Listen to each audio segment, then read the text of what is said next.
السلام علیکم ورحمۃ اللہ وبرکاتہ. الحمد للہ وکفى والصلاة والسلام على رسول المصطفى وعلى آله وصحبه ومن والاه. يقول الله سبحانه وتعالى في كلامه المجيد: أعوذ بالله السميع العليم من الشيطان الرجيم. بسم الله الرحمن الرحيم. الذين آمنوا ولم يلبسوا إيمانهم بظلم أولئك لهم الأمن وهم مهتدون.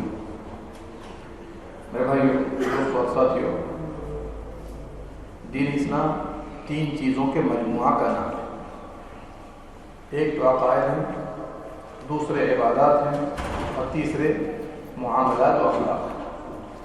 اور اسلام کی مکمل تعلیمات انہی تینوں چیزوں کی جانب چکر لگاتی ہے. پورا قرآن کریم بھرا پڑا ہے کہ اللہ سبحانہ و تعالیٰ نے عقیدے کو بڑی تفصیل سے بیان کیا ہے. اور جو عقیدے کی آیتیں ہیں دیگر آیات پر فوقیت رکھتی ہیں.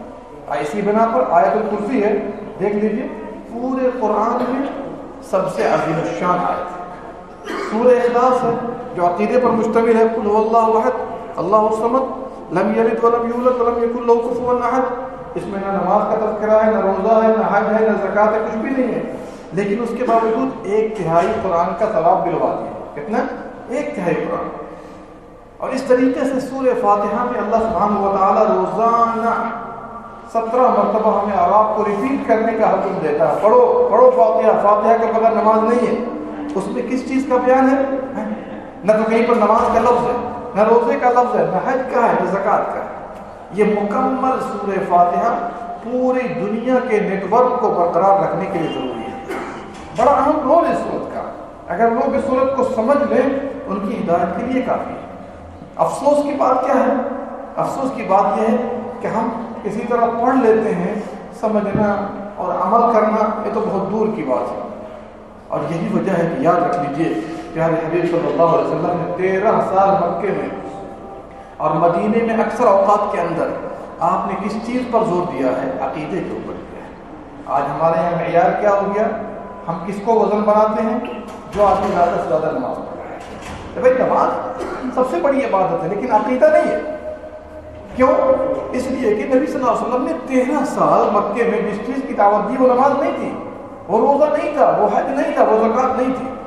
اور یہی وجہ ہے کہ آج ہم لوگ جو سب سے زیادہ اہم ہے ہم نے غیر اہم بنا دیا، اور جو دوسرے نمبر پر ہے اس کو پہلے نمبر پر رکھا.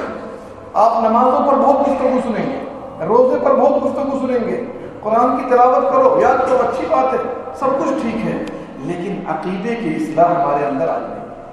نہ اس کی تعلیم ہے نہ اس کی دعوت ہے. اور یہی وجہ ہے، میں اپنے لوگوں کے سامنے کھول کے کہہ دیتا ہوں، آج اس امت مسلمہ کی شکست کا ایک ہی سبب ہے کہ اس کا عقیدہ صحیح نہیں. الا ماشاء اللہ کچھ لوگوں کو چھوڑ دیجیے. افسوس کی بات ہے نہیں ہے. اسی لیے علامہ اقبال نے کیا کہا تھا؟ توحید کی امانت سینوں میں ہے ہمارے، آسان نہیں مٹانا نام و نشان ہمارا. توحید کدھر ہے؟ اسی لیے اللہ سبحانہ و تعالیٰ قرآن پاک میں کیا فرماتا ہے؟ فَاعْلَمْ أَنَّهُ لَا إِلَٰهَ إِلَّا اللَّهُ. فَاعْلَمْ، یہ علم حاصل کرنا کس چیز کا؟ نماز کا، روزے کا، حج کا نہیں. پہلے جو بنیادی چیز ہے أَنَّهُ لَا إِلَٰهَ إِلَّا اللَّهُ، لا الہ الا اللہ کا علم حاصل کرنا. 26 سال سے تو نماز پڑھتے ہیں، 30 سال کے نمازی کو ہیں، تہجد گزار میں بیٹھے ہوئے لوگ بیٹھے ہیں کہ نہیں بیٹھے ہیں. گارنٹی دے کر کہتا ہوں اتنے بڑے مجمع سے، گارنٹی دے کر کہتا ہوں مجھے آپ کے علم کا کچھ پتہ نہیں ہے کتنا علم آپ کے پاس. کلمہ لا الہ الا اللہ کی شرائط معلوم ہے؟ آئیے سنا دیجئے. کیوں؟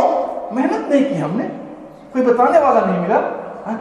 اس لیے میرے بھائیوں، میں صرف آپ کو ایک تنبیہ دینا چاہتا ہوں کہ نمازوں پر زور دی جائے، زکوٰۃ پر زور دی جائے، حج پر بھی دیا جائے، روزے پر بھی دیا جائے، لیکن سب سے زیادہ جس چیز پر ہمارے اور آپ کے نبی صلی اللہ علیہ وسلم نے محنت کی ہے اس چیز پر سب سے زیادہ محنت ہونی چاہیے. اور آج بھی یہ امت مسلمہ صحیح ایمان کو سمجھ لے، قسم ہے اس رب کی جس کے ہاتھ میں ہم سب کی جان ہے، یہ مسلم امت کامیاب ہو جائے گی. اللہ نے نہیں کہا وَأَنْتُمُ الْأَعْلَوْنَ إِن كُنتُم مُؤْمِنِينَ، تم ہی کامیاب رہو گے، یاد رکھنا. لیکن کب تک؟ جب تم ایمان کی راہ پر چلتے رہو گے.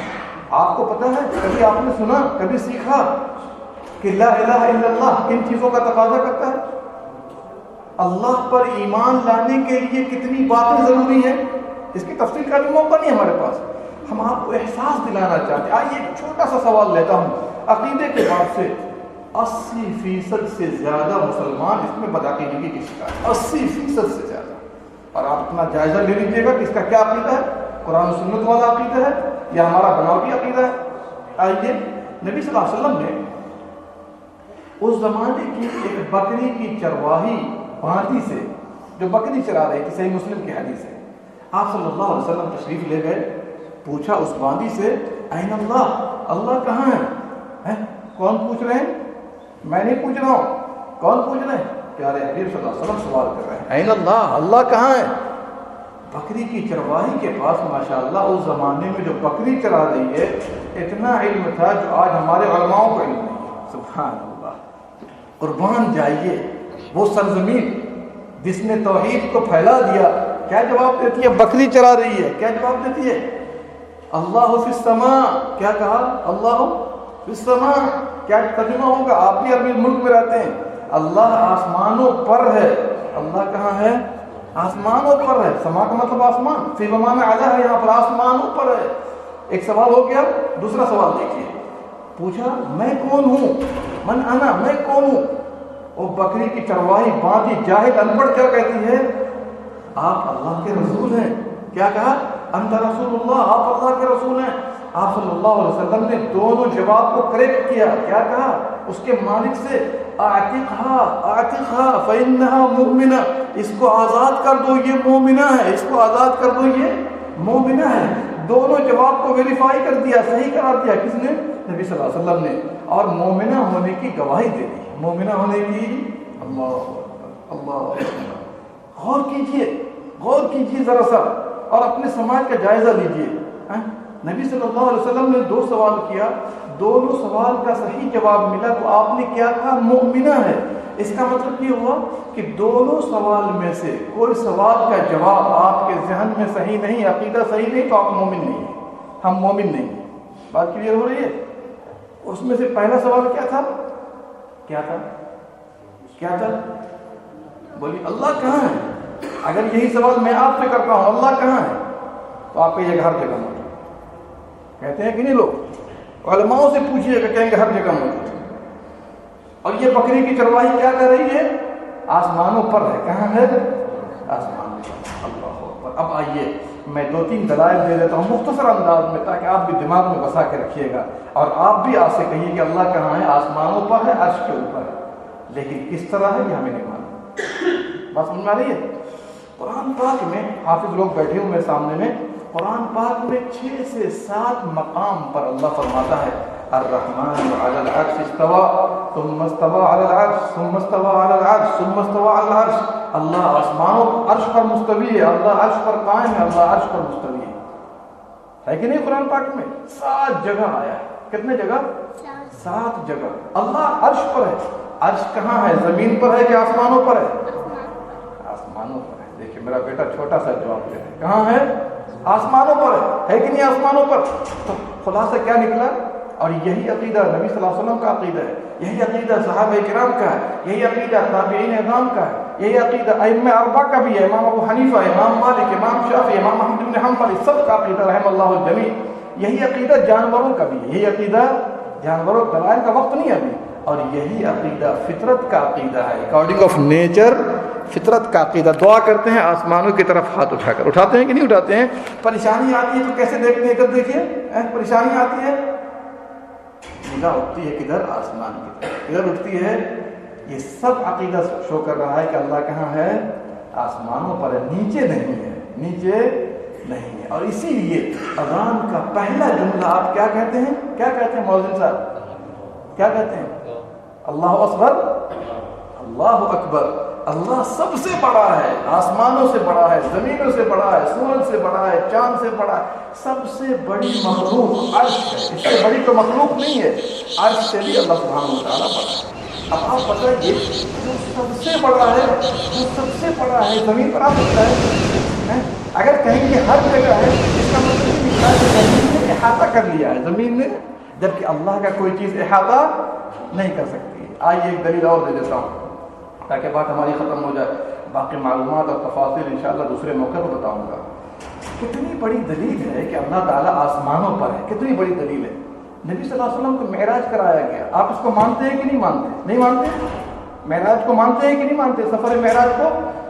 اگر اللہ ہر جگہ ہوتا, زمینوں پر ہوتا, تو نبی صلی اللہ علیہ وسلم کو پہلے, دوسرے, تیسرے, چوتھے, پانچویں, چھٹے, ساتویں آسمان پر پہنچ گئے, سدرۃ المنتہا پر پہنچے کہ نہیں پہنچے؟ جبریل نے کہا نبی صلی اللہ علیہ وسلم اب ہمارا پاور یہاں سے ختم, ہمارا پاور یہاں سے ختم, سدرۃ المنتہا پہ میں رک جاؤں گا, اس سے آگے میں نہیں جاؤں گا. اس سے آگے قرآن میں بھی آیا عند سدرۃ المنتہا. اس کے بعد نبی صلی اللہ علیہ وسلم آگے بڑھے. فاوحیٰ الی عبدہ ما اوحیٰ, اللہ نے اپنے بندے محمد صلی اللہ علیہ وسلم پر وحی کی, جو کچھ بھی وحی کی. اب آپ مجھے بتائیے, واقعہ کو چھوڑ دیجئے, اگر اللہ ہر جگہ ہوتا, زمینوں پر ہوتا, یہ سیر کرانے کی, یہ سفر اتنا لمبا کرانے کی کوئی ضرورت تھی؟ جو کہ 3,500 سال کا سفر ہے. کتنا ہزار؟ چونکہ زمین سے آسمان تک کی دوری 500 سال کی ہے. کتنے سال کی ہے؟ 500 سال. پہلے آسمان سے دوسرے پر 5 سال, دوسرے سے تیسرے 5 سال, 500 سال. یہ سب ملا کر کے 3,500-4 ہزار سال کی دوری, ڈسٹینس, یہ طے کرانے کے بعد اللہ سے ہم کلامی ہوئی. کس بات کی دلیل ہے کہ اللہ زمین پر ہر جگہ ہے؟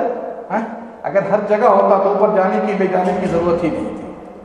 اس لیے میرے بھائیوں, ہمیشہ یاد رکھیے گا, گمراہ کرنے والے لوگ گمراہ کر رہے ہیں, لیکن قرآن کا جو عقیدہ ہے, جو سنت کا عقیدہ ہے, جو بالکل ٹھوس ہے, اس پر کوئی غبار نہیں ہے.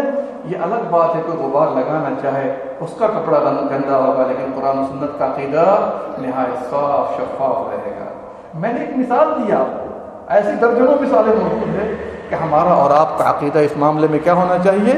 اللہ آسمانوں کے اوپر عرش پر ہے, جس طرح اس کی شان کے لائق ہے, اور اپنی صفات کے ذریعے, صفات ہے اس کی, سننا, دیکھنا, خبر رکھنا وغیرہ وغیرہ, عرش پر مستوی ہونا, اپنی صفات کے ذریعے پوری کائنات کا احاطہ کر رکھا ہے, پوری کائنات کا. اب قرآن پڑھتے ہیں اللہ سمیع بصیر, اللہ سننے والا ہے, دیکھنے والا ہے. مانتے اس چیز کو؟ اللہ سن رہا ہے, آسمانوں پر رہ کر بھی سن رہا ہے, دیکھ رہا ہے, ہماری شہرت سے بھی قریب ہے. کس بنا پر احاطہ کرنے کی بنا پر. یہ نہیں کہ اللہ ہے, نہیں ہے تو عرش پر. اللہ تعالیٰ ہر مثال سے اوپر ہے. ایک چھوٹی سی مثال دے رہا ہوں, وَلِلَّهِ الْمَثَلُ الْأَعْلَىٰ, اللہ کے لیے بلند و بالا مثال ہے. ایک چھوٹی سی مثال دے کے اپنی بات ختم کر دیتا ہوں.